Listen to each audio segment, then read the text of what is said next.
Hello friends, हमने last lecture में ये देखा था कि जो जर्नल्स हमको पास करना है उसके लिए पूरा प्रोसीजर क्या है। मतलब शेयर्स इशू करते समय एप्लीकेशन, अलॉटमेंट और कुछ कॉल्स में उसका डिस्ट्रीब्यूशन किया जाता है। जब हम शेयर्स इशू करते हैं तो शेयर्स इशू करते समय हमको उसका प्रोसीजर कैसा कंटिन्यू करना पड़ता है। इसके लिए एप्लीकेशन पहले रिसीव्ड होता है, फिर एप्लीकेशन का मनी हमको ट्रांसफ़र करना होता है। अलॉटमेंट अलॉटमेंट पहले ड्यू होता है, फिर उसका अमाउंट हमको रिसीव्ड होता है। फर्स्ट कॉल या सब्सिक्वेंट कॉल के लिए भी ऐसा ही होता है कि वो कॉल का मनी पहले ड्यू होता है, फिर हमको रिसीव्ड होता है। अब हम यहाँ पे थोड़ा सा प्रोसीजर से ही स्टडी करेंगे। हम पहला पोर्शन जो देखेंगे, हमारे जो फर्स्ट न्यूमेरिकल बेसिक क्वेश्चंस हैं, इन बेसिक क्वेश्चंस में आपको ये पढ़ना है कि फुल सब्सक्रिप्शन, अंडर सब्सक्रिप्शन और ओवर सब्सक्रिप्शन क्या होता है। इसके वजह से क्या होगा कि जो हमारे आगे के क्वेश्चंस होंगे या जिन क्वेश्चन में हमको फॉरफीचर, प्रोरेटा ये सभी देखना है, वहाँ पे इस चीज़ की स्टडी करने की ज़रूरत नहीं होगी, ये आप अच्छे से समझ पाओगे। यहाँ आप देख सकते हो कि आपके स्क्रीन पे मैंने पहला क्वेश्चन दिया है फुल सब्सक्रिप्शन से रिलेटेड। अब ये फुल सब्सक्रिप्शन क्या है, तो फुल सब्सक्रिप्शन का मतलब क्या होता है, अगर कंपनी 100 शेयर्स बेचने को निकालती है तो शेयर एप्लीकेंट जो होते हैं वो 100 शेयर्स के लिए ही अप्लाई करते हैं और इस बेस में कंपनी को अपने शेयर्स उन सभी होल्डर्स को इशू करने का चांस होता है। जैसा यहाँ देख सकते हो क्वेश्चन क्या है, तो हमारा क्वेश्चन है Sainath limited issued 2000 equity shares of ₹10 each payable as follows. मतलब क्या है, साइनाथ कंपनी ने 2000 इक्विटी शेयर्स बेचने को निकाले हैं, उसकी प्राइस है 10 रुपये। अब ये जो 10 रुपये, इसका अरेंजमेंट किस ढंग से किया गया है देख सकते हैं। एप्लीकेशन के लिए 2 रुपये, अलॉटमेंट के लिए कंपनी 3 रुपये कॉल आउट कर रही है, फर्स्ट कॉल के लिए 2 रुपया और फाइनल कॉल के लिए 3 रुपीज़। उसके बाद आपको क्या बताया गया है, all the money due on shares were duly received. जितने पैसे आना था उतने सब कुछ आ चुके हैं। इसका मतलब यहाँ पे कंपनी ने 2000 शेयर्स इशू करना था, कंपनी को 2000 एप्लीकेशन मिल चुके हैं और इसके लिए हमको यहाँ जर्नल पास करना है। अब सभी लोग जर्नल का फॉर्मेट ड्रॉ कर लेंगे। अब ये हमारा कॉमन फॉर्मेट है जो हम 11th स्टैंडर्ड से देखते हैं। या जर्नल का फॉर्मेट अब जब भी होगा तो ये इक्वली होगा। टाइटल में लिखना है in the books of Sainath limited journal entries. Now journal का फॉर्मेट जो है date, particulars, LF number, debit और क्रेडिट अमाउंट, ऐसे 5 कॉलम में होता है। इसका एक्सप्लेनेशन देने की ज़रूरत नहीं है, जो 11th स्टैंडर्ड में हमने पढ़ा है वही कंटिन्यूड है। ये तो हम ऐसा मान सकते हैं कि ये पूरा बेसिक है। अब देखिए, जो जर्नल्स हम पास कर रहे हैं, ये जर्नल पास करने के लिए हमारे पास एक कॉमन बेस है।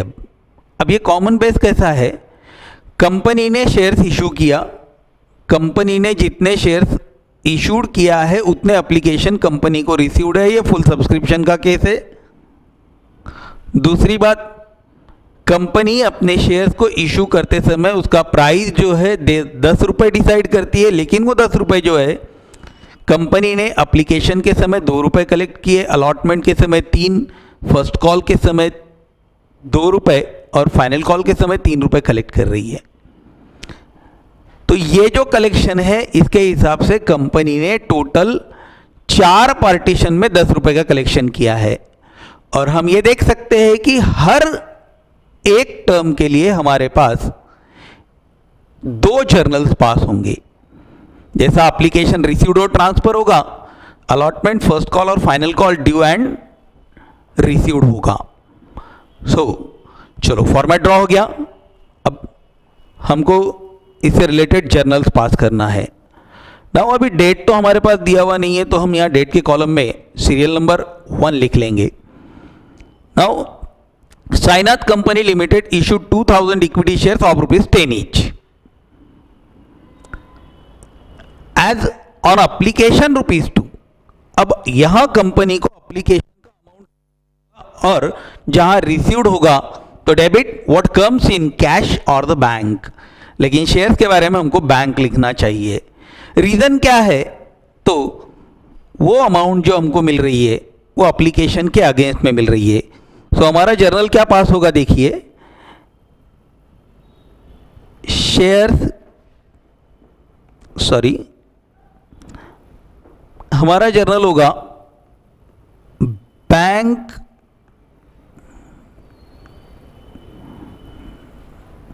Account debit to share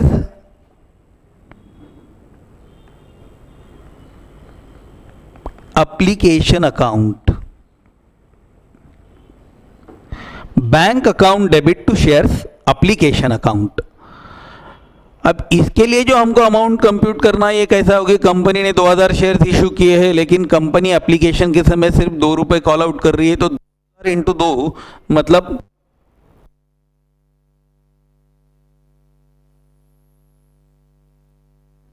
narrate करते समय हमको यहां लिखना होगा बीइंग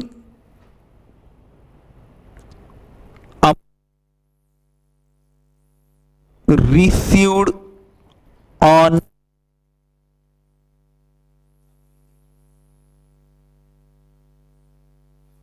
हम ऐसा भी लिख सकते हैं कि being application मनी रिसीव्ड। तो देखिए हमारा फर्स्ट एंट्री क्या हुआ है? एप्लीकेशन रिसीव्ड हुआ है bank account debit to shares application account. हम यहां पे इसको इक्विटी शेयर्स एप्लीकेशन अकाउंट भी लिख सकते हैं। अब फर्स्ट एंट्री जो है ये एप्लीकेशन रिसीव्ड का हो गया, लेकिन एप्लीकेशन रिसीव्ड होने के बाद में हमारे अकाउंटिंग टर्म के हिसाब से हमको ये अमाउंट जो है ट्रांसफर करना होगी शेयर्स कैपिटल अकाउंट को। जहां ये अमाउंट हम शेयर्स कैपिटल को ट्रांसफर करेंगे तो यह हमारी सेकंड एंट्री, मतलब एप्लीकेशन के लिए सेकंड एंट्री क्या होगी? Shares application account debit to shares capital account. जितना अमाउंट हमने यहां पे फर्स्ट एंट्री में लिया है उतना ही कंप्लीट अमाउंट हमको यहां ट्रांसफर करना है कैपिटल अकाउंट के लिए। So shares application account debit to shares capital account, इसे भी हम नरेट करते समय क्या लिखेंगे? Being application money transfer to shares capital account.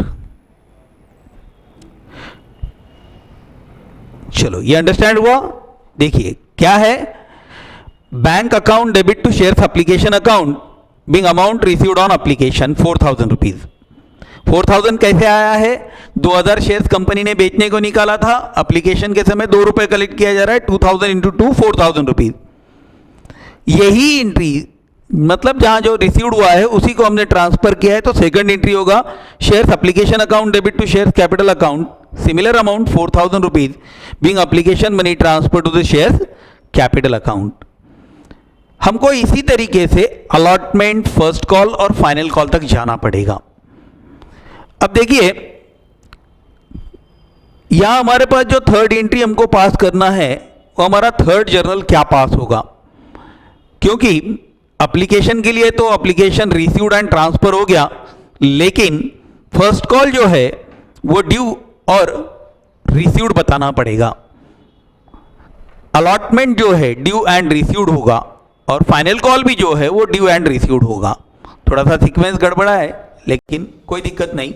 Application के बाद में अलॉटमेंट, फर्स्ट कॉल और फाइनल कॉल जो है ये ड्यू एंड रिसीव्ड पोर्शन में ही जाते हैं। हम ये देख सकते हैं कि यहाँ हमारे एंट्री जो है कोई बहुत ज़्यादा यहाँ चेंज नहीं होगा, और जहाँ फुल सब्सक्रिप्शन है वहाँ हमको ज़्यादा सोचने की ज़रूरत नहीं है। जैसा यहाँ पे हमारे पास अलॉटमेंट की प्राइस दी हुई है 3 रुपये, शेयर है 2000, 2000 इंटू 3, 6000 रुपये कंप्लीट, मतलब ये एंट्री 6000 रुपये से पास होगा। अब देखिए अलॉटमेंट के लिए जो एंट्री हमको पास करना है, अलॉटमेंट का हमारा फर्स्ट एंट्री, मतलब हमारे क्वेश्चन का थर्ड एंट्री क्या होगा।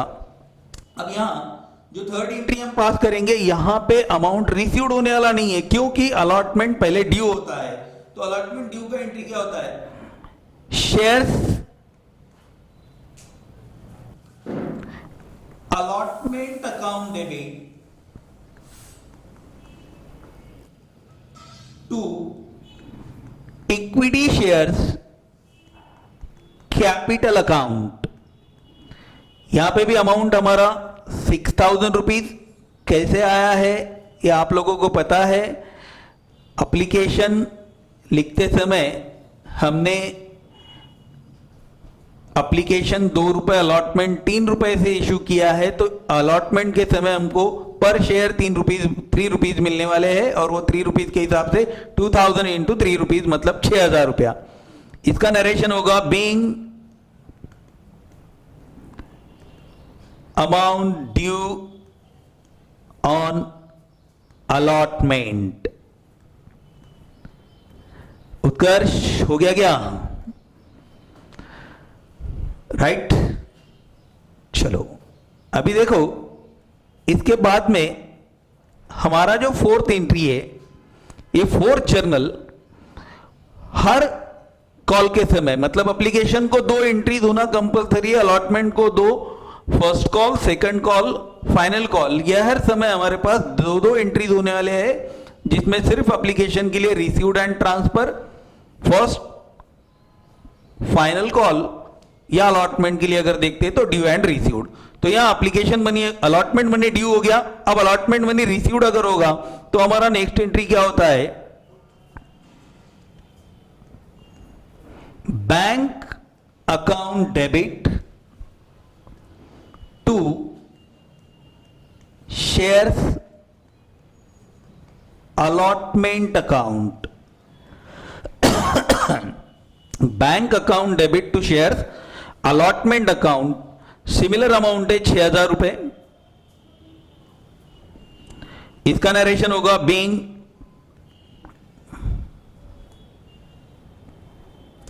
Amount received on allotment.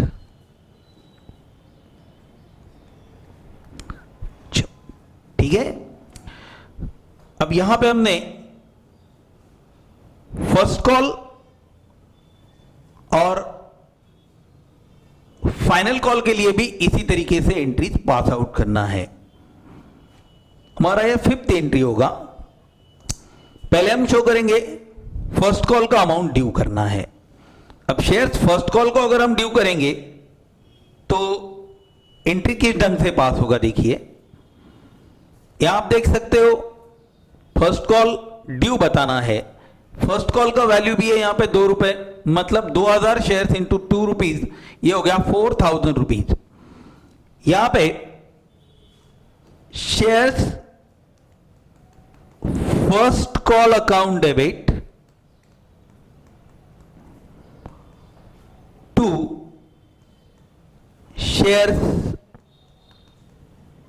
Capital account रुपए 4000, अमाउंट लिखना है 4000 रुपीज, नरेट करना है being amount due on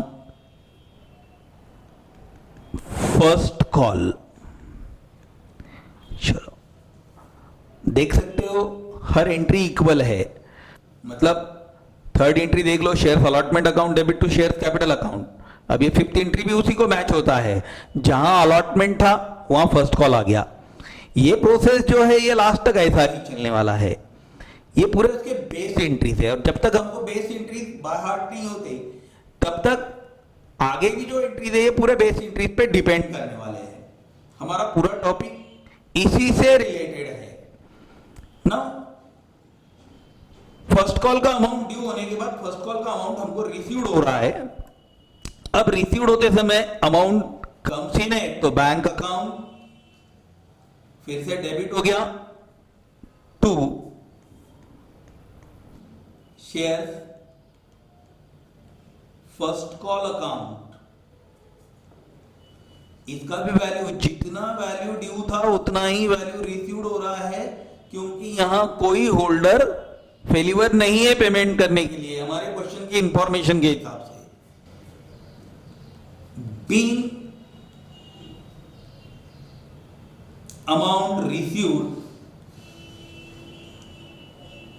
on first call,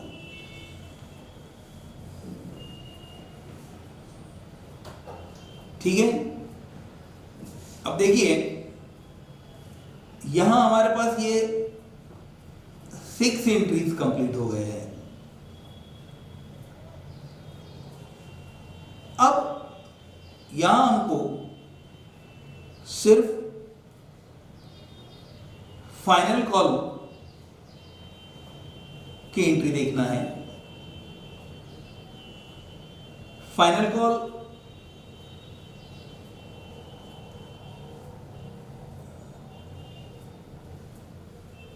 किस तरीके से ड्रॉ हो रहा है। अब ये जो फाइनल कॉल है, इस फाइनल कॉल में हम देख सकते हैं कि यहां फाइनल कॉल के लिए भी हमको जितना अमाउंट रिसीव्ड हुआ है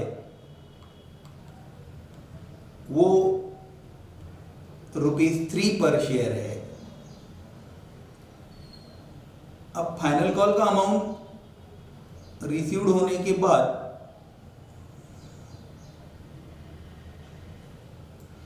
ये हमारा लास्ट एंट्री होगा, तो हमारा 7वां एंट्री 7th नंबर, यहां पे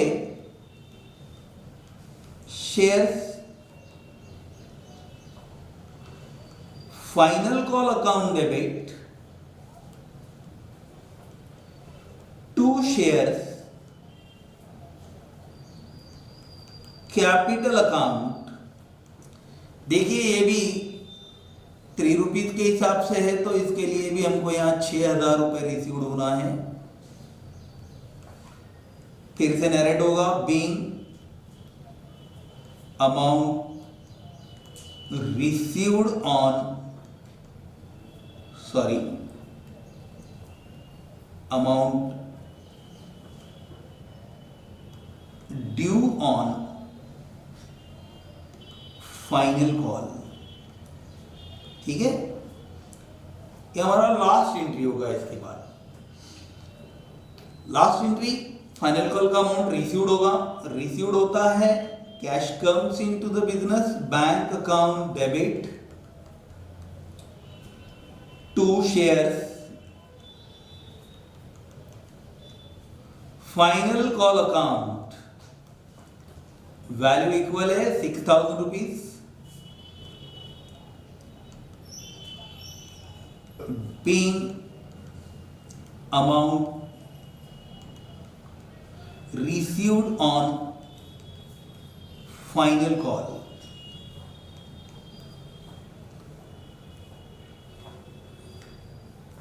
ठीक है।